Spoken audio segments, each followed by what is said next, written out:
Hello বন্ধুরা, কেমন আছো তোমরা সবাই? আশা করি খুব ভালো আছো। আজকে অনেক দিন পরে একটা বইয়ে যাওয়ার ভিডিও নিয়ে এলাম। তো এই দেখো, এখানে আমি পার্লারে গেছিলাম থ্রেডিং করতে। তারপর সেখান থেকে চলে যাই একটু ডিমার্টে। রুমের কিছু আসবাবপত্র শেষ হয়ে গেছিলো, তার জন্য নিয়ে আনতে গেছিলাম। তো এখানে দেখো, আমি এখানে দেখছিলাম কিছু জিনিস, আচার দেখছিলাম।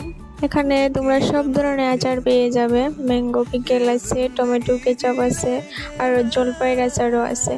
সব রকমের পাওয়া যায়। তারপর এক কথায় বলতে গেলে তোমার কিচেনে যা যা জিনিসপত্র লাগে সব কিছু এখানে পাওয়া যায়। তো এটা অনেক ছোট আছে, তারপরেও ভালো ভালো জিনিস আছে। তোমরা জাস্ট এখানে ভিতরটা দেখতে থাকো। এই দেখো, এখানে অনেকগুলো কুরকুরি প্যাকেট, আর এখানে তোমার ড্রাই ফ্রুটস, সব ধরনের ড্রাই ফ্রুটস। আর সেখানে আমি খুব ভালো একটা লাড্ডু দেখতে পাই। এই দেখো, এটা তিলের লাড্ডু। আমার ইচ্ছা হয়েছিল নেওয়ার জন্য।